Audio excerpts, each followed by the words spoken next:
We are going to run the country.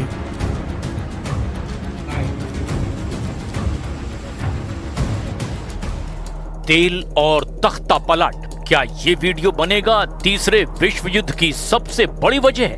क्या Maduro की ये हालत देखकर अमेरिका पर टूट पड़ेंगे पुतिन, जिनपिंग और उनके बाकी जिगरी दोस्त?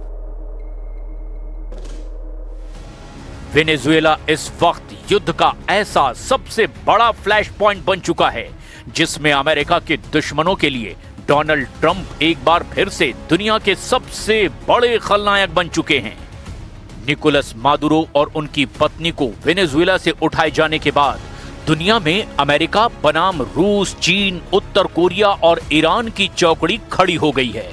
अमेरिका के सामने ये चार देश चट्टान बनकर एक ऐसी वार्निंग दे रहे हैं जिसका मैसेज बिल्कुल साफ है, तेल और तख्ता पलट का खेल बर्दाश्त नहीं करेगी दुनिया, और इसी धमकी से बढ़ रहा है वर्ल्ड वॉर का खतरा। डोनाल्ड ट्रंप अपने ऑपरेशन मादुरो से कैसे घिर चुके हैं, इसकी पूरी डिटेल इस रिपोर्ट में है, लेकिन उससे पहले आपको दिखाते हैं कि वेनेजुएला के राष्ट्रपति को उठाने के साथ उनकी पत्नी को भी अमेरिका क्यों ले गए डोनाल्ड ट्रंप। आखिर कौन है निकोलस मादुरो की पत्नी सीलिया फ्लोरेस? सीलिया फ्लोरेस क्यों बन गई वेनेजुएला में डोनाल्ड ट्रंप की दुश्मन नंबर 2? सीलिया फ्लोरेस पर अमेरिका में क्यों चलाया जाएगा मुकदमा? क्या वेनेजुएला के ड्रग कार्टेल की बड़ी बॉस हैं सीलिया फ्लोरेस? क्या मादुरो की सत्ता की असली मास्टरमाइंड सीलिया रही हैं? निकोलस की पत्नी इस वक्त न्यूयॉर्क की जेल में हैं। उन पर वहां की सदर्न डिस्ट्रिक्ट कोर्ट में मुकदमा चलेगा, लेकिन दूसरा सच ये है कि डोनाल्ड ट्रंप की सेना ने एक संप्रभु देश की लीडरशिप को अपने कब्जे में लिया है। इसी ने अमेरिका के सामने उसके सबसे बड़े दुश्मनों को एकजुट कर दिया है। अमेरिका की नजर वेनेजुएला के तेल पर है और चट्टान की तरह अमेरिका के सामने खड़े चार देश अब ट्रंप को अल्टीमेटम दे रहे हैं। खतरा विश्व युद्ध का मंडराने लगा है और वेनेजुएला अब इसकी सबसे ताजा वजह बन चुका है। रूस क्या कर रहा है, चीन क्या कर रहा है, ईरान क्या करेगा और उत्तर कोरिया ने क्या एक्शन लेने की धमकी दी है, ये बताने से पहले आपको सीलिया फ्लोरेस को लेकर एक पुराना सच बता देते हैं। साल 2015 में सीलिया फ्लोरेस के भतीजों एंटोनियो कैंपो फ्लोरेस और फ्रांसिस्को फ्लोरेस को अमेरिका ने 800 किलो कोकीन के साथ पकड़ा था। उन्हें ड्रग तस्करी के केस में सजा दी जा चुकी है। वेनेजुएला की फर्स्ट लेडी सीलिया फ्लोरेस को मादुरो की सत्ता का असली दिमाग माना जाता है।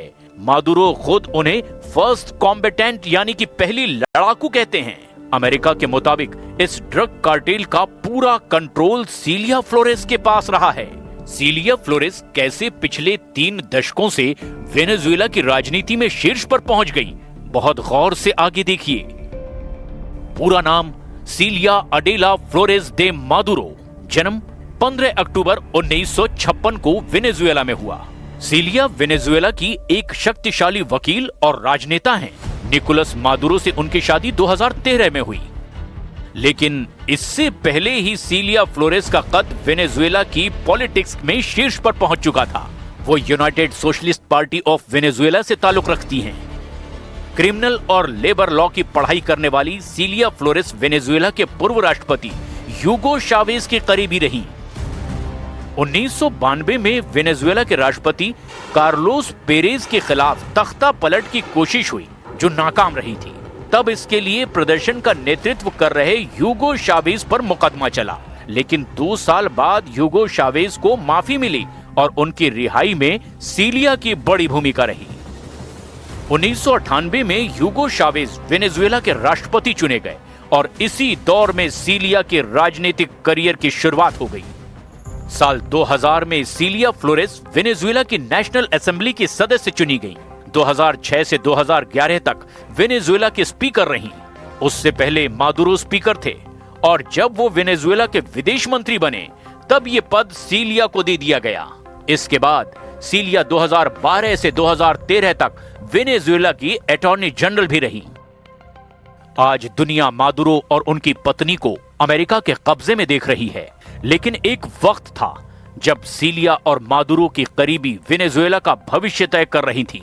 इसकी बुनियाद इसी दौरान पड़ी जब ह्यूगो चावेज के निधन के बाद मादुरो मार्च 2013 में वेनेजुएला के राष्ट्रपति बने और जुलाई 2013 में उन्होंने सीलिया फ्लोरेस से शादी कर ली। सांसद, स्पीकर और अटॉर्नी जनरल जैसे पदों पर रहने के बाद सीलिया वेनेजुएला की फर्स्ट लेडी बन गई। लेकिन इन 12 सालों के अंदर अमेरिका की क्राइम लिस्ट में उनका रिकॉर्ड तैयार किया जाने लगा और अब ड्रग तस्करी की मास्टरमाइंड सीलिया को बताया जा रहा है। लेकिन ये तो अमेरिका का इल्जाम है। उसने इसी की बुनियाद पर एक देश के राष्ट्रपति और उनकी पत्नी को अपने कब्जे में ले लिया। पूरी दुनिया में इसे एक संप्रभु देश के राष्ट्रपति का अपहरण कहा जा रहा है। अब सवाल ये है कि क्या अब वेनेजुएला में लगी आग दुनिया को नए खतरे की तरफ धकेल रही है? डोनाल्ड ट्रंप ने बता दिया कि जिसके पास ताकत है दुनिया में उसी की चलेगी, यानी आम भाषा में कहें तो जिसकी लाठी उसकी भैंस। लेकिन ट्रंप की लाठी के खिलाफ अब चीन, रूस, उत्तर कोरिया और ईरान मिसाइल वाली धमकी दे रहे हैं, यानी वर्ल्ड वॉर वाले मूड में आ चुके हैं। तेल और तख्ता पलट वाली साजिश के खिलाफ वर्ल्ड वॉर की चेतावनी दी जा रही है। उत्तर कोरिया ने 24 घंटे के अंदर 2 बड़े कदम उठाए हैं। उत्तर कोरिया के supreme leader Kim Jong Un ने अमेरिका को खुल्लम खुल्ला चेतावनी दी है और मिसाइल भी फायर करके दिखा दी है। उन्होंने कहा कि अमेरिका का ये एक्शन दुनिया को विश्व युद्ध की तरफ ले जा सकता है। किम ने कहा कि मादुरो को फौरन रिहा किया जाए। उत्तर कोरिया ने जापान के पास 2 बैलिस्टिक मिसाइल टेस्ट की है और ये दोनों मिसाइल जापान सागर में गिरी है। जापान उत्तर कोरिया के इस एक्शन से घबरा गया है। चीन ने भी अमेरिका से कहा है कि निकोलस मादुरो और उनकी पत्नी सीलिया फ्लोरेस को फौरन छोड़ दिया जाए। चीन क्यों आक्रामक है, इसकी रिपोर्ट अमेरिका के पास भी है। उसे चीन से बड़ा इशारा मिल चुका है, या यूं कहें कि चीन अब सीधे ट्रंप को टक्कर देने के मूड में है।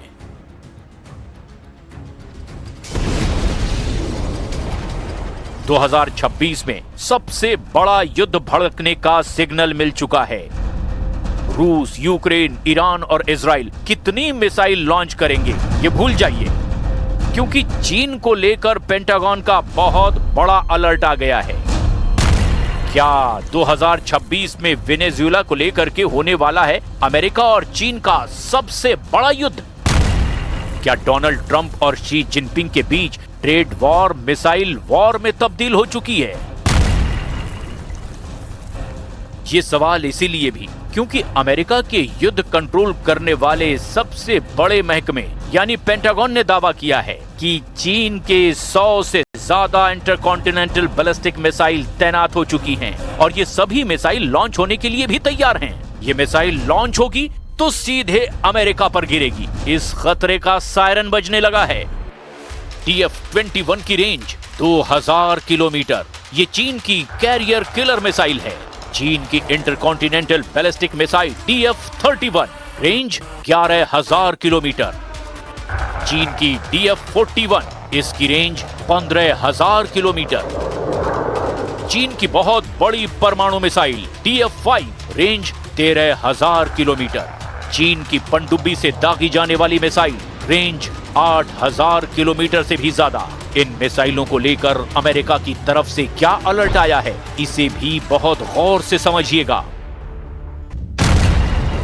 पेंटागन की एक रिपोर्ट में बताया गया कि चीन ने मंगोलिया बॉर्डर के पास 100 से ज्यादा ICBM यानी इंटरकॉन्टिनेंटल बैलिस्टिक मिसाइल साइलो तैनात कर दी है, जो किसी भी वक्त लॉन्च की जा सकती है। मिसाइल साइलो जमीन के नीचे बनाए गए बेहद मजबूत और सुरक्षित बंकरनुमा ट्यूब होती है।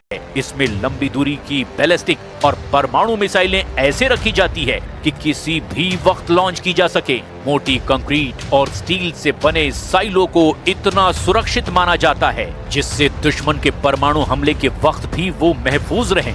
तभी काउंटर स्ट्राइक या सेकंड स्ट्राइक वाली ताकत बची रह सकती है। इस रिपोर्ट ने व्हाइट हाउस के कान खड़े कर दिए हैं। रिपोर्ट के मुताबिक ये मिसाइलें सॉलिड फ्यूल यानी कि ठोस ईंधन से चलने वाली DF-31 है, जिसकी रेंज 11,000 किलोमीटर तक है।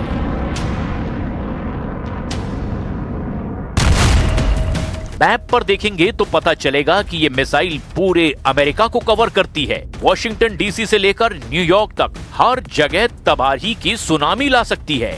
इस रेंज वाली मिसाइल को एक्टिव करने का आखिर मकसद क्या है? वैसे डोनाल्ड ट्रंप भी कह चुके हैं कि वो चीन और रूस को लेकर बहुत सीक्रेट प्लान पर काम कर रहे हैं। उन्हें भी मालूम है कि वेनेजुएला को लेकर सबसे बड़ा विरोध किस कैंप से आ रहा है। चीन में 100 से ज्यादा मिसाइल साइलो एक्टिव कर दिए गए हैं और इन साइलो में ऐसी मिसाइल फिट की गई है जो अमेरिका तक सब कुछ तबाह कर सकती है। यानी डोनाल्ड ट्रंप की नाक के नीचे शी जिनपिंग ने बहुत बड़े युद्ध का खुल्लम खुल्ला ऐलान कर दिया है। ये दावा पेंटागन की रिपोर्ट में किया जा रहा है। चीन का कहना है कि ये सिर्फ चीन को बदनाम करने की साजिश है और ऐसी रिपोर्ट से अमेरिका दुनिया को गुमराह करना चाहता है। चीन ने अपने सरकारी मीडिया को भी एक्टिव कर दिया है। ग्लोबल टाइम्स ने कहा कि अमेरिका चीन को लेकर खौफ को बढ़ा चढ़ाकर पेश कर रहा है। ये उसका एक घिसा पिटा तरीका है। पेंटागन ने अपनी इस ड्राफ्ट रिपोर्ट पर टिप्पणी करने से मना कर दिया है, लेकिन उसने जिस खतरे को लेकर आगाह किया है उसको लेकर अमेरिका और चीन की नई टक्कर शुरू हो चुकी है। वैसे इसकी सबसे नई वजह अब वेनेजुएला बन चुका है, क्योंकि मादुरो और उनकी पत्नी अब ट्रंप के कब्जे में हैं।